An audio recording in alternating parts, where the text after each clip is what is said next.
Praise the Lord. प्रभु के नाम का धन्यवाद हो, प्रभु की स्तुति हो आज के दिन के लिए और आज के समय के लिए। परमेश्वर हमारे लिए बहुत अच्छा है और उसकी करुणा, उसकी दया, उसकी मोहब्बत कभी भी हमारे लिए कम नहीं हुई। वो हमेशा हमारे लिए नहीं होती गई है और उसकी मोहब्बत में कोई फर्क नहीं हुआ है आज तक। ये उसका रिजल्ट है कि आज हम सभी जिंदा हैं और आज हम एक अच्छे विषय में जाने वाले हैं, एक अच्छे विषय को देखने वाले हैं। दुनिया जिसके पीछे भागती है, दुनिया जिसके पीछे चलती है, ये उसका इतिहास नहीं है, ये सच्चाई है। और उसी के विषय में आज हम देखने वाले हैं। थोड़ी सी प्रार्थना करेंगे, फिर उसको आगे के वचन में जाएंगे। प्यारे खुदावंत, हम तेरी सिताइश करते हैं, शुक्रगुजारी करते हैं आज के इस वक्त के लिए खुदावंत। और खुदा, तेरी शुक्रगुजारी करते हैं खुदावंत इस दिन के लिए खुदावंत जो आपने हमको दिया है। खुदावंत, आज हम तेरे वचन को बांटने जा रहे हैं खुदा। उन्हें दे हर एक वचन के द्वारा, इस संदेश के द्वारा खुदावंत हर एक के हृदय को खोल, मन को खोल, जाने कि तेरा मरने का मकसद क्या है, उस क्रूस पर जाने का मकसद क्या है खुदा। और अपने आप को फिर से एक बार तेरे सामने निछावर करने के लिए, समर्पण करने के लिए हम सबों की पवित्र आत्मा की तरह अगुवाई कर, यीशु के नाम से मांगते हैं, आमीन। लूक की पुस्तक उसका 23 अध्याय और 37 वचन से लेकर अगर हम लोग आगे जाते देखते हैं कि यीशु मसीह का क्रूस पर जाना। यीशु मसीह क्रूस पर गए। 27 वचन से लेकर 33 वचन तक है। यीशु मसीह का क्रूस पर जाना, क्रूस पर मरना और बहुत ही दुखों का सामना करना बर्दाश्त के बाहर था। और बर्दाश्त के बाहर उसने जो भी उसने सहा है, बर्दाश्त किया है। और जो भी जख्म उसको दिए गए हैं वो मामूली नहीं थे। यीशु का मरना मामूली नहीं था। यीशु का क्रूस पर जाना कोई बिना मकसद का नहीं था, बिना इरादे वाला नहीं था। उसका क्रूस पर जाना ये कोई उसका सजा नहीं थी, क्योंकि बहुत सारे कहते हैं कि ये सजा थी, उसको सजा दी गई, लेकिन ये सजा नहीं थी। वो एक संपूर्णपणे एक योजना थी परमेश्वर की जो हमारे लिए थी। संपूर्ण पहले पहले से मकसद किया गया था, पहले से इरादा किया गया था कि यीशु को क्रूस पर जाना है। और यीशु ने अभी अपने विषय में, इस विषय में 3 बार वो अपने चेलों से कहता है, 3 बार अपने चेलों से कहता है कि वो क्रूस पर जाने वाला है, मरने वाला है। अगर इतिहास होता तो शायद कोई नहीं मानता, लेकिन ये इतिहास नहीं है। क्योंकि अगर इसके विषय में हम कहा जाए, अगर इसकी गवाही दो, तो हम लोग तारीख जो है यीशु मसीह के मरने के बाद, यीशु मसीह पैदा होने के बाद हम इस तारीख को मानते हैं, जो हम कैलेंडर मानते हैं, जिसको बीसी और एडी कहा जाता है। मतलब इतिहास नहीं है। उस दिन कुछ तो हुआ है, उस दिन कुछ तो बड़ा काम हुआ है, इसलिए लोग इस दिन को याद करते हैं। क्योंकि इस दिन जो भी बड़ा काम होता है तो उससे पहले याद किया जाता है। ये सबसे बड़ा काम था हमारे लिए, हर एक पापी जात के लिए, हर एक व्यक्ति जो गुनहगार है उसके लिए ये सबसे बड़ा दिन था। लोग यीशु के मौत पर दुख मनाते हैं, मातम मनाते हैं, लेकिन यीशु के मौत पर मातम मनाने की जरूरत नहीं है, दुख मनाने की जरूरत नहीं। ये हमारे लिए खुशी की बात है कि यीशु हमारे लिए क्रूस पर चढ़ा, यीशु हमारे लिए दुख सहा, यीशु हमारे लिए मार खाया, यीशु हमारे लिए सभी कुछ, उसको जो छल किया गया उसको बर्दाश्त किया। इसका कारण आप और मैं है। जहाँ आपको और मुझको जाना था वहां पर यीशु गया। यहाँ पर लिखा गया है कि यीशु कि किस प्रकार से उसको मारा गया, किस प्रकार से लोग उसको ले जाते हैं, किस प्रकार से लोग घसीटते हैं। और स्त्रियां जो समुदाय है कैसे उसके पीछे चलती है, और किस प्रकार से स्त्रियां उसके सामने रोती है, और स्त्रियों को वो क्या जवाब देता है। और क्यों इस बारे में यीशु उस क्रूस को उठाते समय भी एक बात कहता है जो पहले से उसने विलाप गीत की पुस्तक में लिखा गया है। जब विलाप गीत की पुस्तक उसका दूसरा अध्याय और 19 वचन पढ़ते हैं, वहां पर लिखा है अपने लिए, अपने लोगों के लिए, अपने बच्चों के लिए आधी रात को उठकर रोकर अपने परमेश्वर के सामने विलाप कर। और वही बात यीशु वो कहता है कि मेरे लिए नहीं, मेरे लिए नहीं, लेकिन अपने लोगों के लिए, अपने बच्चों, लोगों के लिए, अपने बच्चों के लिए तुमको परमेश्वर के सामने रोना है। देखो, क्रूस उठाते उठाते भी यीशु उनकी पीढ़ियों के बारे में चिंता करता है, अपने लोगों के बारे में चिंता करता है कि उनको क्या करना है। और यहाँ पर बहुत सारा विषय है। मैं सिर्फ एक एक बात पर आना चाहूंगा कि यीशु का क्रूस पर जाना ये कोई बिन इरादे वाला, बिन मकसद वाला काम नहीं था। पहले से ही परमेश्वर ने इस मेमने को तैयार किया था। पहले से ही परमेश्वर ने इस मेमने को तैयार करके इस दुनिया में भेजना है, इस दुनिया में उसको जाना है, पापियों को उद्धार देना है, एक समर्पण होना है, एक बलि होना है। ये पहले से ही तय था, क्योंकि लोग पहले अपने पाप की बलि के लिए, अपने पाप की क्षमा के लिए याजक के पास बकरा लेके जाते थे, बैल लेके जाते थे, चिड़िया लेके जाते थे, ना जाने पक्षी लेके जाते थे, हर एक विषय के लिए, हर एक बलिदान के लिए। लेकिन यहाँ पर सभी के लिए, सभी बातों के लिए एक बलिदान होने वाला था, एक सैक्रिफाइस होने वाला था। यहाँ पर एक ही बार सभी को पाप क्षमा मिलने वाली थी, शांति मिलने वाली थी, जिंदगी मिलने वाली थी, सभी उस शैतान के बंधन से आजादी मिलने वाली थी। ये वो दिन था, ये वो दिन है यीशु मसीह का, जो क्रूस पर जाना या क्रूस पर मरना। ये वो दिन है हर एक पापी के लिए, जहां जिंदगी भर भी अगर वो कुछ कर पाए, जिंदगी भर भी अगर कुछ किया जाए तो भी, जैसे कि बलि चढ़ाना, ये करना, वो करना, तो उसकी पाप क्षमा हमेशा हमेशा के वाले नहीं होने वाली थी, ना हमेशा की जिंदगी मिलने वाली थी। क्योंकि पहले जो लोग पाप क्षमा के लिए बलि चढ़ाते थे, उनको सिर्फ पाप क्षमा मिलती थी, बाकी और कुछ नहीं। लेकिन यहाँ पर यीशु मसीह पाप क्षमा के साथ हमेशा की जिंदगी भी रखा था उसके उस बलिदान के दिनों में, जो आपको और उसने मुझको दिया है। अगर हम छोटा सा वचन पर अगर कोई पढ़ेंगे, तो आप इस वचन पे अगर ध्यान देंगे तो हमको समझ में आएगा कि यीशु का मकसद क्या है। उसको बहुत सारा सताव किया गया, उसको चैलेंज किया गया, और उसके बारे में बहुत सारी बातें की गई। और दूसरी एक बात है, यहाँ पर मैं आपको एक फोकस कर दूं। अगर आप 34 वचन को देखते हैं, 34 वचन में बहुत ही उसने एक हमारे लिए पिता के पास याचना की है। इतना करने के बावजूद भी, इतना हाल होने के बावजूद भी, उसको मारने के बावजूद भी, जब वो जानता है कि उसके मारने वाले कौन है, जब वो जानता है कि वो किस इरादे से मार रहे हैं, जब वो जानता है कि कौन उसको मार रहा है, ये सब कुछ होने के बावजूद भी यीशु के मुंह से वो लफ्ज बाहर निकलते हैं जो कोई भी नहीं बोल सकता। आज तक इस दुनिया में किसी ने भी ऐसे लफ्ज को इस्तेमाल नहीं किया है। वो ये लफ्ज है, ऐ खुदा, ये नहीं जानते। क्या नहीं जानते? ये नहीं जानते ये किसको मार रहे हैं, ये नहीं जानते ये क्या कर रहे हैं, ये नहीं जानते इन्होंने किसको क्रूस पर चढ़ाया है, वो कौन है जो क्रूस पर अभी चढ़ा है। ये नहीं जानते, ये नहीं जानते ये कौन सा गुनाह कर रहे हैं, ये नहीं जानते ये कौन से गुनाह को अंजाम दे रहे हैं।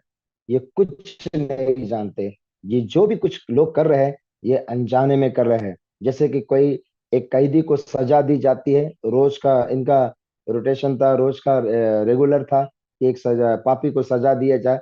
इन्होंने एक आदमी के जैसा, जैसा इंसान के साथ किया जाता है, वैसा ही वो लोग अपनी ड्यूटी को निभा रहे। ये नहीं जानते। अगर हम इस दुनिया में अगर सोचा था कि हम क्या नहीं जानते, हमने किसको चढ़ाया, हमने किसको मारा, हम क्या नहीं जानते। लेकिन यीशु आपके लिए, मेरे लिए एक वर्ड्स इस्तेमाल करता है कि खुदा ये नहीं जानता, ये नहीं जानता कि उसकी जो ये कर रहा है उसकी सजा क्या है, उसका फल क्या है, आने वाले उसको कौन से दुखों का सामना करना होगा, आने वाले दिनों में उसको कौन से परेशानी से जाना होगा। ये नहीं जानते। इसलिए मैं विनती करता हूं कि तू इन्हें माफ कर, इनके सारे गुनाहों को माफ कर, इनके हर एक गुनाहों को माफ कर। इतना मार खाने के बाद भी इतना उसका छल करने के बाद भी, इतना सताव करने के बाद भी, इतनी दुख भरी मौत उसने अपने आंखों के सामने देखी गेतसमनी के बागों में, जबकि पसीना लहू बनकर बह रहा था। वो जान गया था कि उसकी मौत कैसी है। वो जान गया था कि किस कदर से उसको मारने वाले हैं। वो जान गया था कि किस कदर से उसको पीटा जाने वाला है, उसको सताने वाले हैं, कैसा टॉर्चर करने वाले हैं। वो जान गया था। इसलिए वो प्रेशर जो है उसके पसीने से हमको नजर आता है। देखो, अगर किसी को अगर आए बीपी हो जाती है तो हम जानते हैं कि उसका पसीना किसमें कन्वर्ट होता है। ये यीशु मसीह जान गया था। उसने गेतसेमनी बाग में देख लिया था कि उसको किस कदर से मारा जाने वाला है, किस कदर से उसको मारने वाले हैं, और कौन से टाइप में उसको मारने वाले हैं। प्यारो, सूली पर चढ़ने के बाद यीशु मसीह ने जो शब्द को यूज किया है, मैंने आज तक किसी भी बुक में इस शब्द को नहीं देखा है। मैंने आज तक सभी बुक पढ़े हैं, हर एक किताब मैंने पढ़ी है, लेकिन मुझे यीशु के सिवाय ये शब्द बोलते हुए नहीं देखा है। दुनिया में मारने वाले को मारो, ऐसा नियम है। बड़े बड़े ग्रंथों में लिखा गया है, मारने वाले को मारो, जो तुमको मारते हैं उनको जाके फिर मारो। लेकिन यीशु देखो ऐसा है, हे खुदा, तो इन्हें माफ कर। अपने पिता से वो विनती करता है, क्योंकि जानता है कि उसका पिता क्या कर सकता है, जानता है कि उसका पिता किस बात को अंजाम दे सकता है, जानता है कि वो अपने बेटे के इस हालात को देखकर क्या कर सकता है। लेकिन पिता की मर्जी थी, पिता की योजना थी, पिता का मकसद था, पिता का इरादा था। ये एक इंसान बनकर जो आया है, वो एक विनती करता है आपके और मेरे लिए, आपके मेरे लिए। वो खुदा से दरख्वास्त करता है कि इस गुनाह की जो श्राप है, इस गुनाह की जो सजा है, तू इन पर लागू ना कर, क्योंकि मैं इधर इनके लिए मर रहा हूं, क्योंकि मैं अपना लहू बहा रहा हूं। आज के बाद कोई तू इनको सजा नहीं देना, आज के बाद कोई भी गुनाह इनका गिनना नहीं। लेकिन दाऊद कहता है, मेरे पाप तो तेरे सामने है, मेरा पाप तो इससे छुपा नहीं है। जैसे हम भजन संहिता के 51 चैप्टर में देखते हैं कि मेरा मेरा पाप हमेशा तेरे सामने में, तू जानता है कि मैं पैदाशी से पापी हूँ। यीशु जब दुआ करता है कि ऐ खुदा तो इन्हें माफ कर, आज के बाद इनका पाप ना गिन, आज के बाद इनके पाप पर तो पर्दा डाल दे, क्योंकि मैंने इनके लिए अब कुर्बानी दे रहा हूँ। यारो, इतनी मोहब्बत कौन कर सकता है? हमारे घरों में देखो, हमारे परिवार में, हमारे रिलेटिव्स में, या हमारे दोस्तों के सर्कल में, आजू बाजू में, आप जहाँ रहते हैं वहां लोग, कोई अगर आपसे दुश्मनी करे तो इस कदर से दुश्मनी करते हैं कि आपको किस कदर से बर्बाद करें। कोई अगर आपको मारे तो आप कैसा, हम लोग प्लान बनाते हैं कि हम उसको कैसा मारे, कैसा सजा दे। लेकिन यहाँ यीशु आपके लिए, मेरे लिए एक मोहब्बत का पैगाम लेके आता है, आपके मेरे लिए हमेशा की जिंदगी का पैगाम लेके आता है, आपके और मेरे लिए, आपके और मेरे लिए, जो कभी खत्म नहीं होने वाली शांति, कभी खत्म नहीं वाला आनंद, कभी खत्म नहीं होने वाली जिंदगी खुदा से आपके लिए और मेरे लिए मांगता है कि तू इन्हें माफ कर। माफी के लिए क्या क्या करना पड़ता था, माफी के लिए कहाँ कहाँ खड़ा रहना पड़ता था, माफी के लिए किस किस पहाड़ पर चढ़कर जाना पड़ता था, माफी के लिए खुदा के सामने किस कदर से आकर बैठना पड़ता था। लेकिन यीशु उस क्रूस पर चढ़कर उस चंद मिनटों में आपके लिए, मेरे लिए एक फरियाद करता है, एक विनती करता है, ऐ खुदा तू इन्हें माफ कर। आज के दौर में प्यारो, हम तो दुश्मन बने बैठे हैं लोगों से, शत्रुत्व बना के बैठे हैं। कोई किसी को नहीं छोड़ता, ना मारने वाले को छोड़ता, ना देखने वाले को छोड़ता है, बदला लेने की कोशिश करता। लेकिन यीशु ने किसी भी प्रकार से बदला नहीं लिया, बदले की भावना नहीं रखी, बदले के बारे में उसने सोचा नहीं। सिर्फ और सिर्फ आपके लिए और मेरे लिए एक प्यार का पैगाम रखा कि हम अपने लोगों को माफ करें, हम अपने दुश्मन को माफ करें। एक बेमिसाल की जिंदगी आपके लिए, मेरे लिए यीशु ने रखी है। चाहे लोग कितना भी सताए, चाहे लोग कितना भी आपको तकलीफ दे, चाहे लोग कितना भी आपको परेशान करे, चाहे लोग कितने भी आपको दुख दे, उसका बदला नहीं लेना, उसके बारे में सोचना नहीं। क्योंकि रोमियो की पुस्तक 12 अध्याय में ऐसा लिखा है कि बदला ना ले, ये खुदा का काम है। इसलिए उसने खुदा से विनती किया कि मैं चाहता हूं कि तू इन्हें माफ कर, मैं चाहता हूं तू इनके पाप की तरफ ना देख, बल्कि इनको जिंदगी, ये नहीं जानते हैं, ये कौन से मौत से गुजर रहे हैं, अब इनका जो परिणाम है वो क्या है। ये जो जिंदगी आपको और मुझको आज हम देखते हैं, हम जो यीशु मसीह के मौत को जो मनाते हैं, ये आसान नहीं है। हम रोज उसके मौत को मनाते हैं। हर बार हम गुड फ्राइडे देखो, ईस्टर देखो मनाते हैं, लेकिन क्या हमने कभी सोचा है कि यीशु हमारे लिए एक बार मरा है और एक बार वो जिंदा हुआ है। इस क्रूज पर वो एक ही बार सूली चढ़ा है, लेकिन हम जो है अपने आप को और यीशु को, हमारे पाप के गुनाह के द्वारा यीशु को बार बार सूली चढ़ाते हैं। हमेशा की जिंदगी उसने एक ही बार आपको और मुझको दी है, और अभी भी वो राह देखता है प्यार।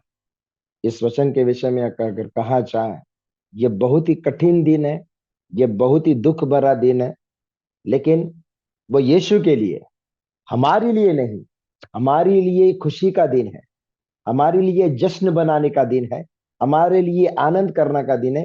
क्योंकि एक पापी को जिंदगी मिलने वाली है, एक पापी को क्षमा मिलने वाली है, एक पापी को वो खुशी मिलने वाली है, सारे श्रापों से छुटकारा मिलने वाला है, जो शैतान ने आपके और मेरे लिए बिछा के रखा था, जो शैतान ने आपके लिए मेरे लिए रखा था। जहां पर वहां को यीशु को वहां से सभी को लेके आने का था, सभी उस बंधन से छुड़ाने का था। आज ये छुटकारे का दिन था आपके लिए और मेरे लिए।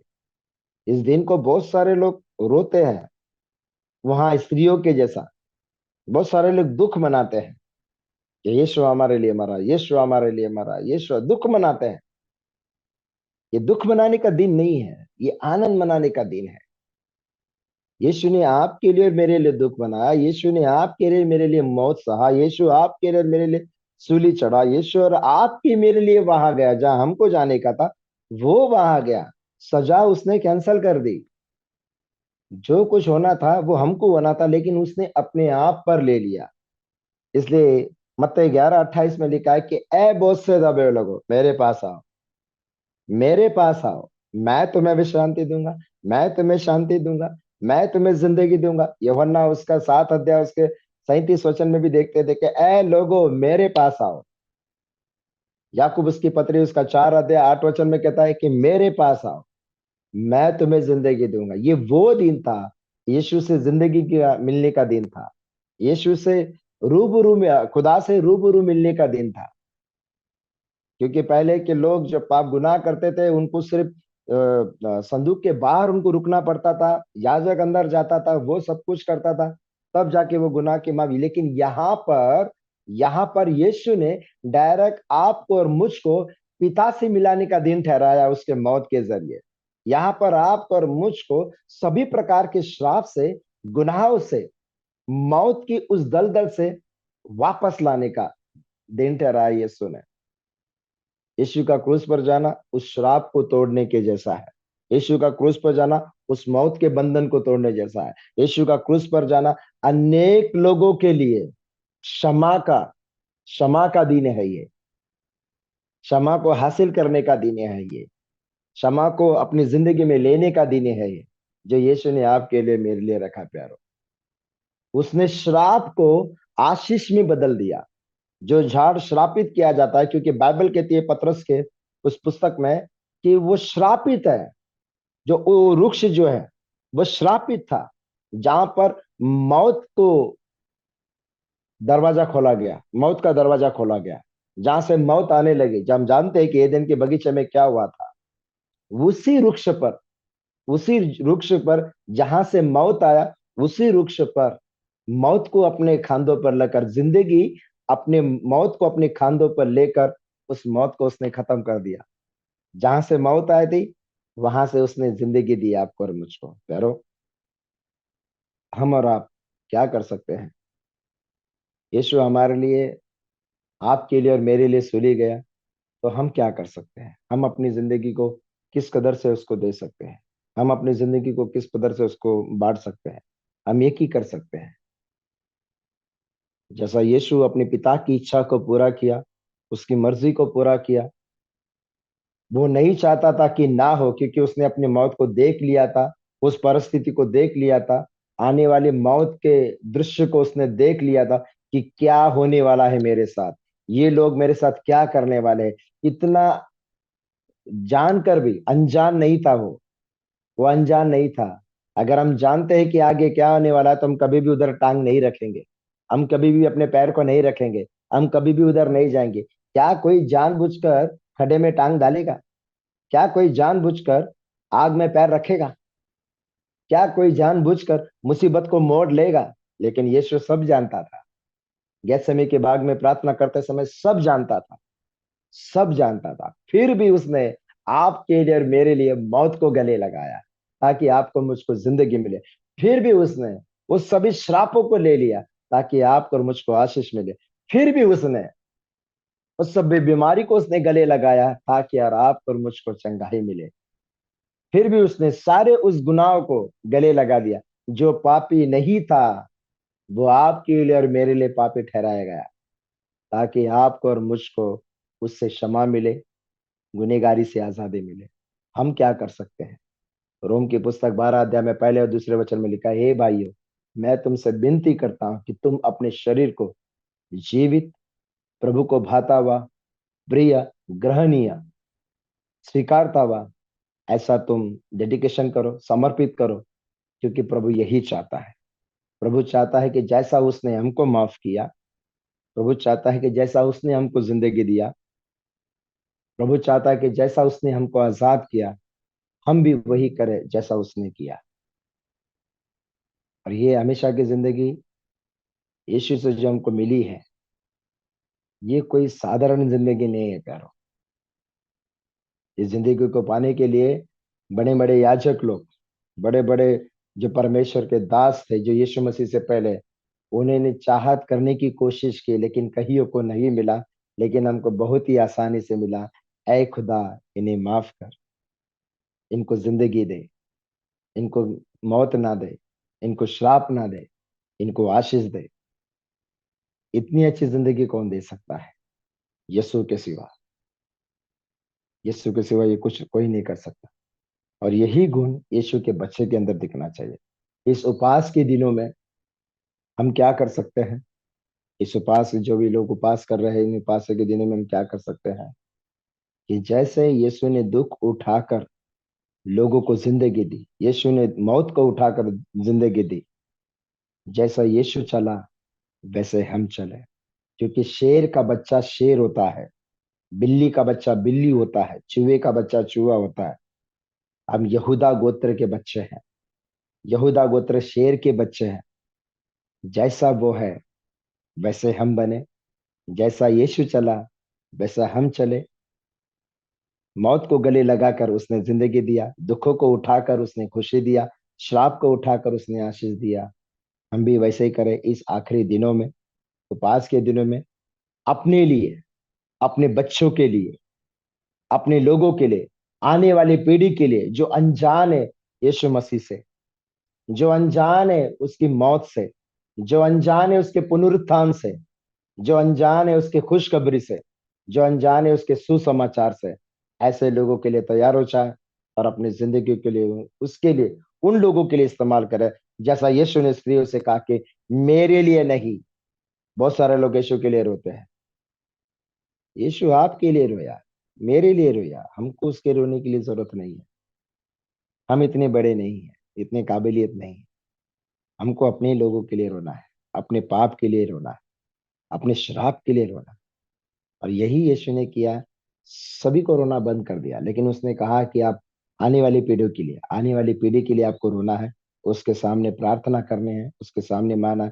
जैसे आपको जिंदगी मिला, वो चाहता है कि उनको भी जिंदगी मिले जो इस जिंदगी से दूर है, आशीष से दूर है।